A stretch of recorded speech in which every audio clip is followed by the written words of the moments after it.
રાજકોટ ગ્રામ્ય જિલ્લામાં હની ટ્રેપનો એક ગુનો જામકંડોરણા પોલીસ સ્ટેશનમાં દાખલ થયો હતો, જેમાં 7 આરોપીઓને અમે અટક કર્યા હતા અને 2 આરોપી હજુ સુધી નાસ્તા ફરતા છે.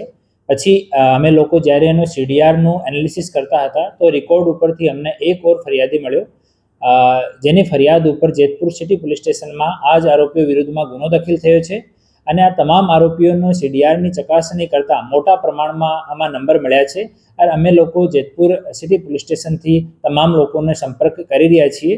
હું ફરીથી લોકોથી અપીલ કરું છું કે જે પણ લોકો આ ગેંગના ભોગ બન્યા હોય, આ હની ટ્રેપ કરવાવાળા લોકોના ભોગ બન્યા હોય, તો આમાં તમારે સામે આવીને તમારે ફરિયાદ કરો.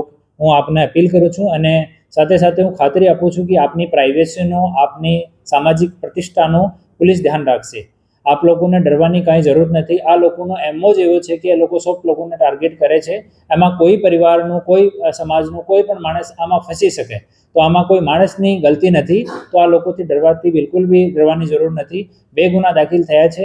ઓર આપ લોકો સામે આવશો તો આમાં ઓર ગુના દાખલ.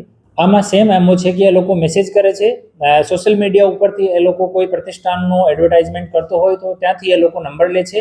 પછી એ લોકો ત્યાં જઈને એક વખત રેકી કરે છે કે માણસ કેવો છે, ઉંમર કેટલી છે, પ્રતિષ્ઠાન કેવો છે. પછી એ છોકરીઓ મેસેજ કરે છે કે હાય, હાઉ આર યુ, હું આવી હતી તમારા અહીંયા દુકાન ઉપર અને મને સારો લાગ્યો, એમ કરીને વાતોમાં ફસાવે છે. પછી એ લોકો મળવા માટે બોલાવે છે કે હું અમારી ફૂઈના ઘરે જાઉં છું, હું અમારા મામાને ઘરે જાઉં છું અને આ બાજુથી હું રોડથી ગુજરું છું, તમે અમને ડ્રોપ કરી શકશો, એવી વાતો કરીને એ જો ભોગ બનનાર છે એને ટ્રેપ કરે છે.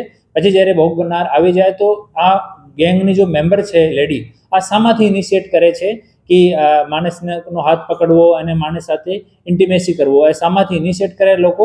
અને જ્યારે એ લોકો ઇનિશિએટ કરે એવી ત્યારે જ ગેંગના બીજા માણસો આવે છે અને ભોગ બનનાર સાથે મારકૂટ કરે છે, ભોગ બનનારને પ્રેશરમાં લાવે છે, ધમકીઓ આપે છે, FIR કરાવવાની ધમકી આપે છે, રેપના ખોટા કેસની ધમકી આપે છે. અને પછી ભોગ બનનારની ઇકોનોમિક સ્ટેટસ જોઈને એ લોકો પછી બાર્ગેનિંગ કરતા હોય છે કે કેટલા રૂપિયા આથી માંગવાના છે.